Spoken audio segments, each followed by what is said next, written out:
Hello tout le monde, j'espère que vous allez bien. Aujourd'hui on se retrouve pour faire de la couture. J'avais trop hâte de tourner cette vidéo. Ça fait un moment que j'ai envie de la faire mais en fait le fait de coudre et de filmer en même temps, ça demande un peu une organisation et une motivation surtout. Et j'avais absolument envie de faire cette vidéo. J'ai décidé que ce serait aujourd'hui. Toutes les conditions sont réunies. Il fait beau, je suis seule, j'ai envie et j'ai du temps. Enfin, après j'ai tout le temps du temps mais j'ai la motivation de le faire surtout. Du coup aujourd'hui on va coudre la veste à col de la marque Marlène Rougier. J'ai enfin trouvé le bouti, j'ai imprimé tout ce qu'il fallait faire, donc j'ai tout pour commencer. Du coup dans un premier temps j'ai acheté, et il me semble qu'il a une valeur de 12 €, 13 €, quelque chose comme ça, le patron donc de la veste à col. Moi j'ai pris la taille 1 parce que c'est un peu une version oversize. Je vais éviter de trop montrer aussi les infos du patron parce que ça reste quand même confidentiel, c'est déposé etc, donc c'est pas un patron gratuit. Je vais essayer quand même de vous partager un peu du coup tout le processus. Enfin, l'objectif de cette vidéo est de montrer comment faire la veste, mais surtout partager l'expérience si c'est cool, si j'ai des difficultés sachant que je suis débutante. Enfin ça fait longtemps que je fais de la couture mais je fais pas des trucs de fou. Si c'est assez simple à faire, si le patron est simple, le livret d'instructions aussi, et voir le rendu final surtout parce que moi c'est ça qui m'intéresse. Non, tu montes pas là-dessus. Non. Je vous embarque, c'est parti, let's go. Bon, j'espère que le cadre il est pas trop foireux. J'avoue, j'ai pas de retour écran, j'en sais strictement rien. Du coup là on est à l'étape numéro 1. Il faut qu'on fasse le patron. Et vu que c'est des pages A4 individuelles, faut que je les relis toutes. En gros, il y a 23 pages à imprimer, il y a 5 pièces de patronage, donc les différentes pièces, des marges de couture. Non, c'est des petites informations en gros que quand on imprime, il faut bien garder 0,5 tout autour. Il y a le carré test aussi, ça c'est trop bien. C'est pour savoir si quand vous imprimez à la bonne taille. Je ne sais pas si vous avez remarqué, mais du coup c'est une veste avec un col assez simple, un zip et 2 petites poches là comme ça. Je sais pas si c'est très représentatif, enfin bref, 2 petites poches à l'avant et vous pouvoir les placer aux bons endroits. Bref, let's go.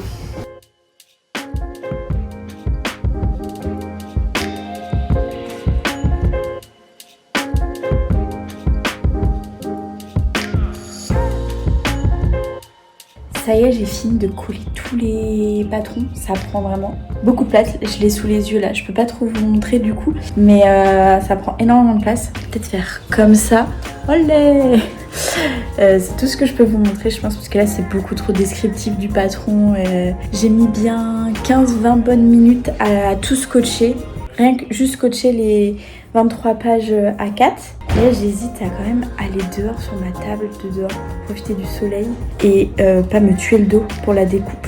Là le seul truc que j'ai peur pour la suite c'est que malgré l'impression, il y a eu des décalages à l'impression. J'espère que vous n'entendez pas dehors. Bref, il y a eu des décalages à l'impression et il y a des faux raccords. Donc j'ai pris ma règle, je vais retracer les choses et on verra.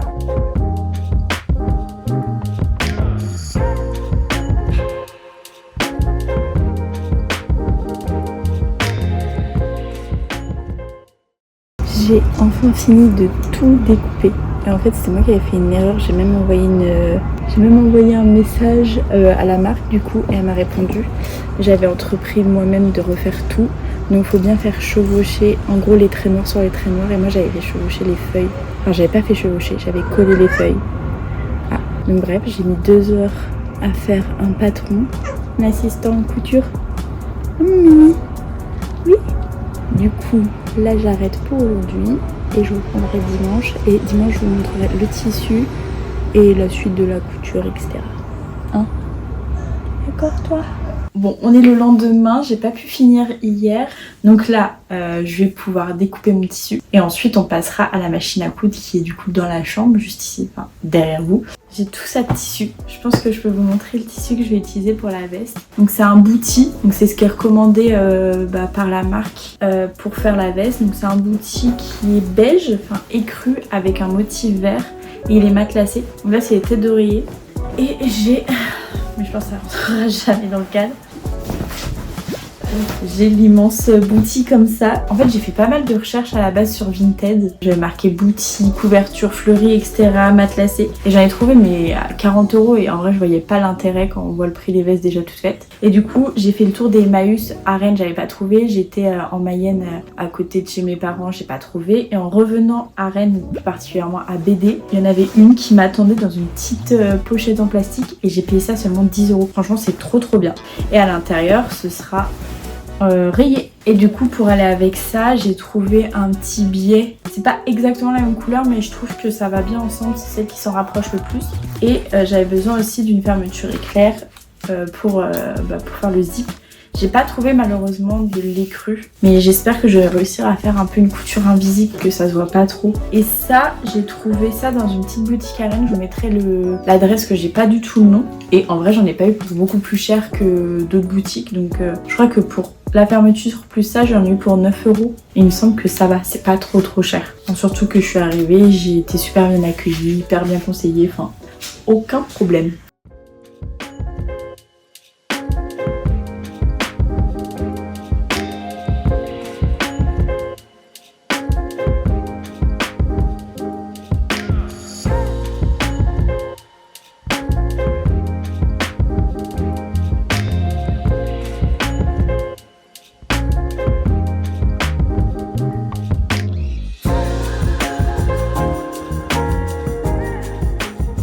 Bon, on a fait meilleur cadrage, mais là, on s'en fiche parce que je commence à en avoir déjà marre alors qu'on est qu'à la première étape du livret.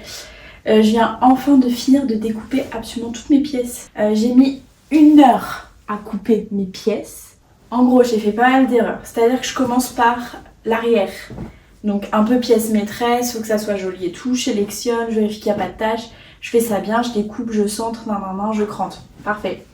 Je commence, je fais une phase avant, je suis contente, bref. Je crante pareil, je fais l'inverse, donc quand même je comprends qu'il faut que je retourne mon patron pour faire cette partie. Je la découpe tout ça et en fait je me rends compte que ma première que j'avais coupée, et ben mes fleurs étaient à l'envers. Je sais pas si vous voyez, mais en gros ici, les fleurs elles vont vers le haut. Moi en fait j'avais coupé dans le tissu dans ce sens-là, ce qui faisait que les bouquets de fleurs tombaient comme ça et je trouvais ça pas joli. Je me retrouve à avoir coupé déjà 3 trucs alors qu'il m'en fallait que 2, donc 1 de trop. Voilà. Je coupe une manche. Une fois qu'elle est finie de découper, je me rends compte de quoi? Grosse tache au milieu parce qu'en fait j'en avais eu marre, donc je regardais plus, je posais mon patron sur le tissu et je faisais pas attention, mais grosse tache au milieu, donc pas un truc que je pouvais cacher. Bref, donc j'en redécoupe une. Enfin bref, j'ai enfin mes pièces et on va pouvoir passer à la suite. Du coup j'ai plein de petits bouts de tissu, donc à voir ce que je vais en faire, mais je vais trouver un autre projet pour les utiliser. Et il m'en reste encore énormément. J'ai plein d'autres idées. Je crois que j'ai envie de faire un sac cabas, j'ai envie de faire une banane. Bref, là du coup je viens de tout découper comme je l'ai dit. Et là il va falloir que je surjette tout le bord de l'ensemble des pièces au point zigzag parce que j'ai pas de surjeteuse, j'ai juste ma petite machine à coudre là. Hop, et après je vais assembler. J'ai l'impression que je vais jamais finir. En fait la partie intéressante commence maintenant et encore je dois faire du surjet. L'enfer.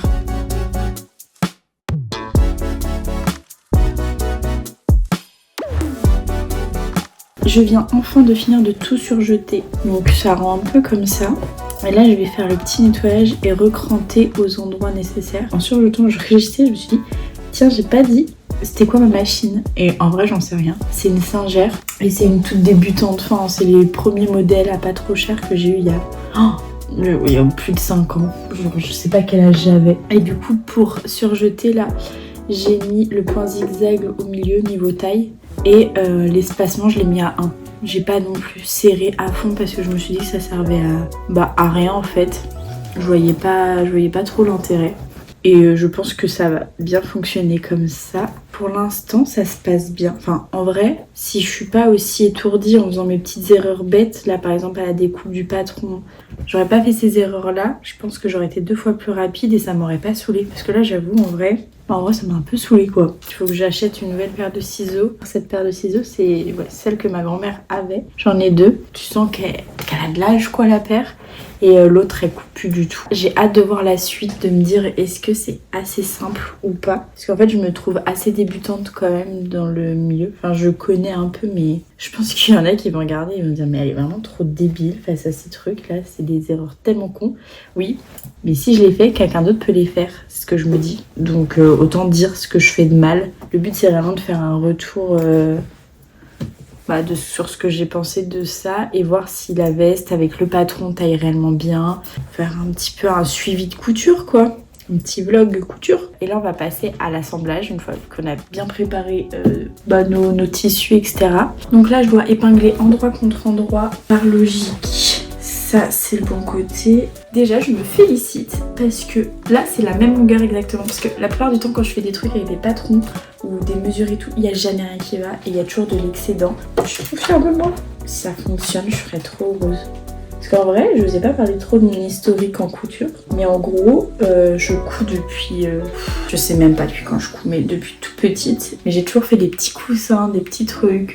Et une fois, je me suis mise à coudre une robe vraiment trop belle. C'était un patron de Wonder Juna, je crois, que j'avais acheté sur Etsy. Et vraiment le patron super bien et tout. Et en fait je l'ai fait parce que je peux adapter la taille du haut de la robe avec la taille du bas. En fait c'est modulable. Et en fait vu que j'ai une forte poitrine, je me suis dit c'est parfait, comme ça la robe m'ira si je choisis le haut en XL et le tour, enfin bref. C'est ce que je fais et au final la robe beaucoup trop petite. Donc c'est ma soeur qui a fini par la mettre et ça lui va super bien. Donc premier vêtement, genre vraiment ça a échoué. Donc je refais cette robe là. Les vêtements avec moi ça fonctionne pas, donc j'ai cousu d'autres trucs, des sacs etc. Des caleçons pour mon copain, enfin plein d'autres choses. Mais par contre les vêtements pour moi j'ai arrêté. Donc je prie pour que cette veste m'aille réellement. Et ça voudrait dire que c'est mon premier vêtement pour moi. Genre la fierté de ouf.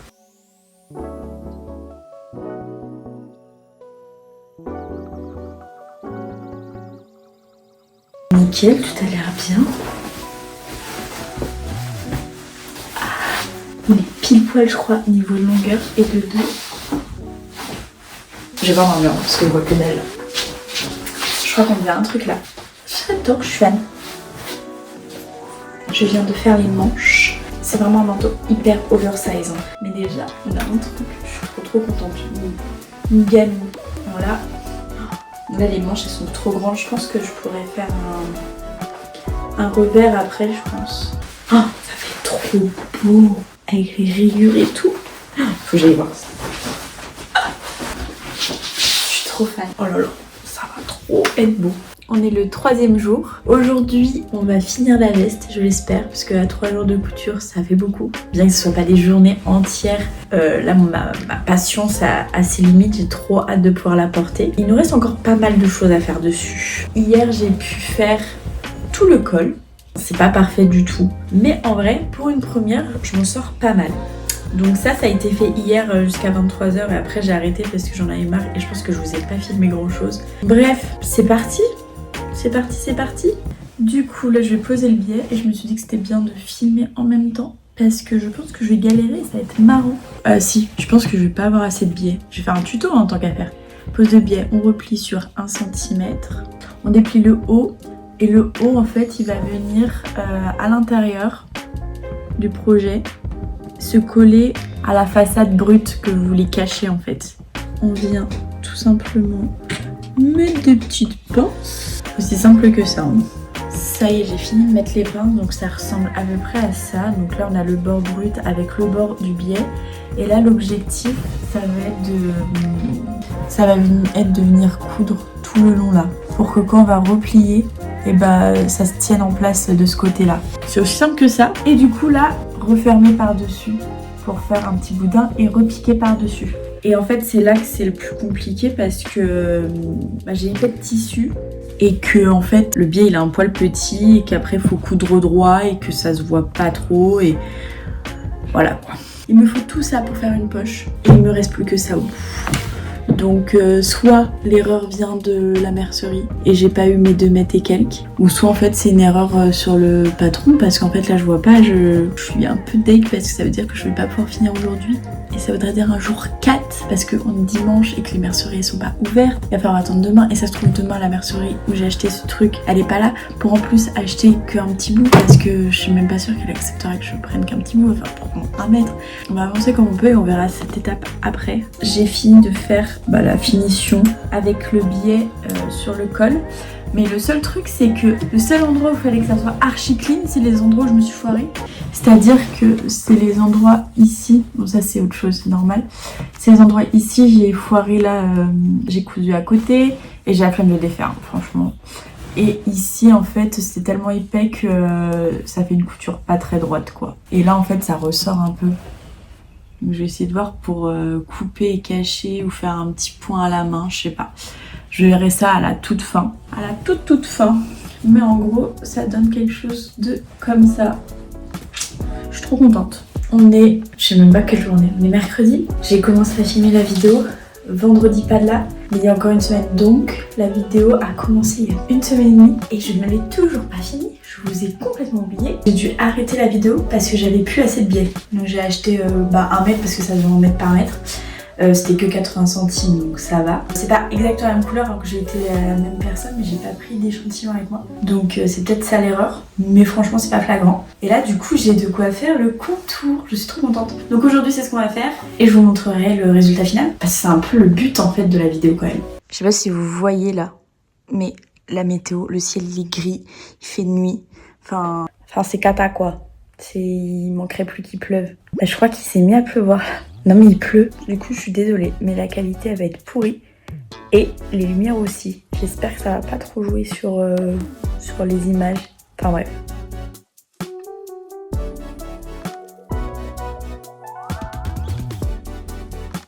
D'ailleurs, petite astuce que j'ai trouvée, j'ai pris un petit bout en métal, une petite tige en métal, moi c'était un vieux peigne qui a pété, pour l'enfoncer là-dedans et y mettre ma petite bobine de fil.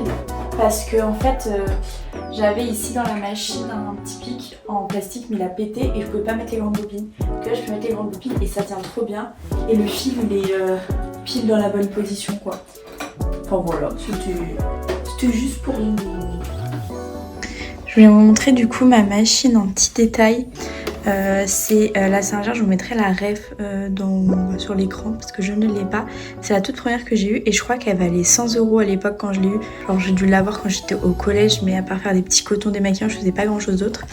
Là j'ai collé mon premier sticker, c'est un petit sticker de l'illustratrice Apo Visuals. C'est une copine rennaise qui fait des illustrations. Elle a un site internet, je pense que je pourrais le mettre en barre d'infos. Je crois qu'elle a un site internet. Enfin je verrai ça mais... Au pire, je vous mets sur Insta parce que c'est vraiment cool ce qu'elle fait. Je reviens à mes moutons, je voulais juste vous montrer mon installation. Donc là, je mets toujours un petit tapis de travail pour faire glisser ma machine à coudre, pour la pousser. Pour la pousser et en fait avoir un petit espace de travail devant moi parce que j'ai pas un grand bureau. Et du coup, je peux la ramener à chaque fois. Et sans abîmer le bureau et sans abîmer les patins aussi anti-dérapage. Là, on a l'avantage d'avoir un bureau où en fait, ça se relève. Mais l'écran, lui, il bloque cette partie-là, donc on peut pas la lever. Donc on s'est amusé un soir à découper pour pouvoir mettre une multiprise. C'est vraiment moche, ça fait crasse-pouille, mais on s'en balèque. C'est juste comme ça, on peut brancher. Et moi, je peux brancher ma machine là et c'est génial. Voilà, pour la petite aparté. Et du coup, je file... Enfin, je mets ma... Comment ça s'appelle? Ma pédale en dessous et là la chaise. Je vais aller chercher la chaise aussi. Mais vous serviez de trépied. Ça me servait de trépied. Et du coup voilà, là faut que j'enfile. Du coup là faut que j'enfile mon fil. Je l'ai mis. Il faut que je la lave parce qu'elle est vraiment crade. Hop, ici. Mais que je le fasse passer. Mais j'attends d'avoir la chaise parce que je ne vois rien.